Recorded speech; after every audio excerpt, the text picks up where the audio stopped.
What's up? I'm Usain Bolt, and in this video I will be getting 10 unbeatable speedrun world records. Adobe Flash is discontinuing on January 1st, which means all the Flash games that we played during boring classes are gone. In honor of these dying games, I've speedrun them and gotten the world record so that when Flash finally discontinues, I will permanently have the world record for these games. Some games are being preserved, but many are not. Rest in peace, Adobe Flash.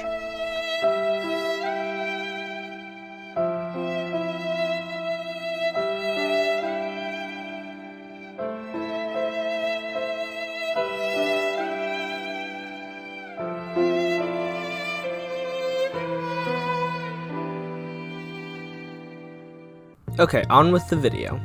On December 26th, I began speedrunning. To warm up for my intense speedruns, I speedran my morning routine. I got ready so fast that you couldn't see me, so I slowed down the video for your viewing purposes. To find games to speedrun, I sorted by web and by least active. The first game I wanted to speedrun was Run, because I played this all the time when I was younger, and when I speedran it, I got lower than last place. I decided that Run was too popular for me to get the world record in, and I immediately gave up. When I started this challenge, I had 3 main requirements for me to speedrun the game. It had to be a Flash game, it had to have no time submitted for a category, and the moderators had to be active so that I wouldn't waste my time speedrunning and then not get my speedrun verified. The next game I decided to speedrun was a 2-player game called Fireboy and Watergirl, where each player controls one character while you solve puzzles. I played this during the few times in my life when I had a friend. Unfortunately for me, I have no friends, but the people at speedrun.com thought about this and created a single-player category just for me. I slow ran this game in 2 hours and 48 minutes, and I immediately realized that I needed to find shorter games to speedrun. This game took me so long to play because I refused to Google any of the levels, and my smooth brain took 45 minutes to figure out one level. I submitted that run and became the #1 speedrunner in the world in an ultra-specific category for a very unplayed game. Hell yeah! I found a new game to speedrun that seemed very short. It took me 2.5 hours to give up.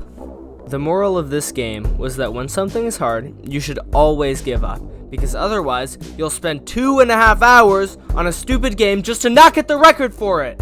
I assumed this game would be short because someone beat it in 9 minutes on a phone! I guess this guy just spent way too much time practicing this one game.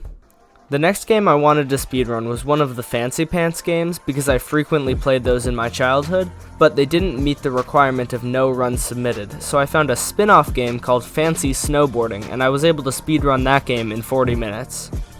The next game I played was Crazy Flasher, which had no runs submitted and was really short. I speedran it in like 20 minutes, and right before I submitted it, I read the rules and saw that the run had to be deathless, which forced me to replay the game like 5 times until I got a deathless run. So the game was not as short as I had hoped.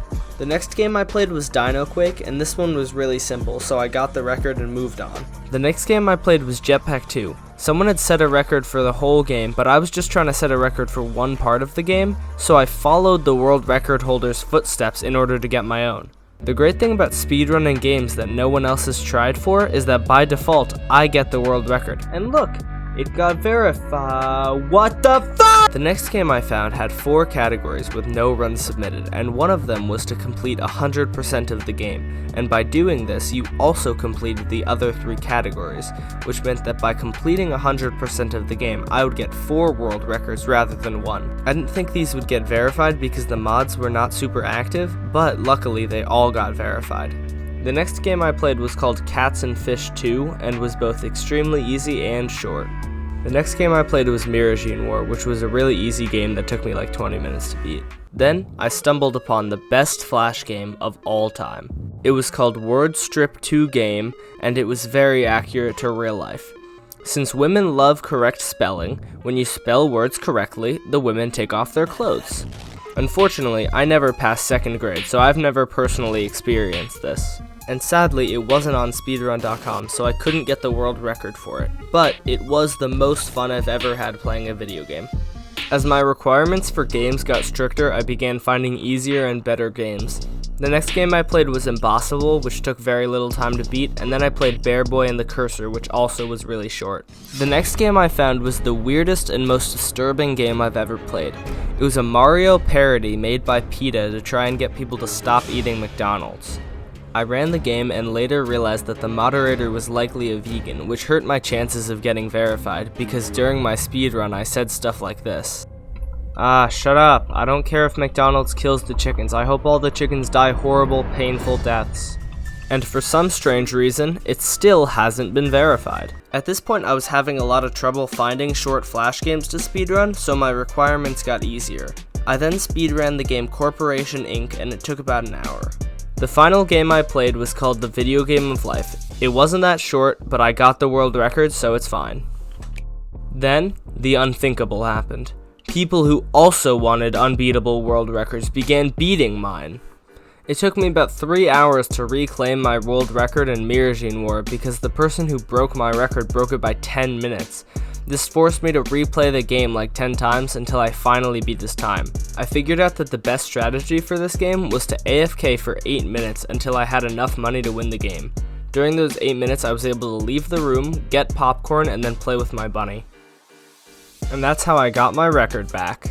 After I broke my first world record, I did a stupid and tweeted about said record. Someone saw this tweet and then, just to spite me, stole it out of my pumpkin arms. He even had the balls to tweet at me apologizing for beating my time.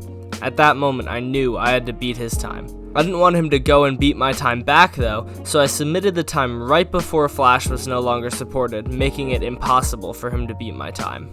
There's a category for this game for Flash and for HTML5, which means he can't beat my time in Flash, but he can still play it in HTML5, and for some reason the HTML5 version was recreated so it feels like you're walking on the moon. During my time speedrunning games, I found a few absolute gems of coding like this one. I finally finished speedrunning all the games, and I got more than my original goal of 10 world records.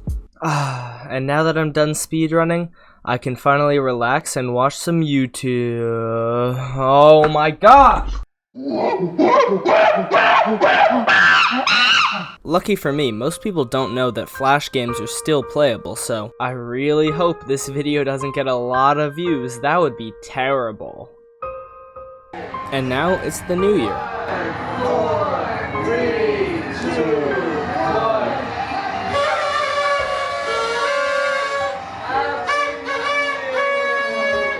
Adobe Flash is dead. It isn't a happy new year. And this concludes my tutorial on how to waste 20 hours playing Flash games. Make sure to hit that subscribe button and like the video. Thank you for watching and have a good year.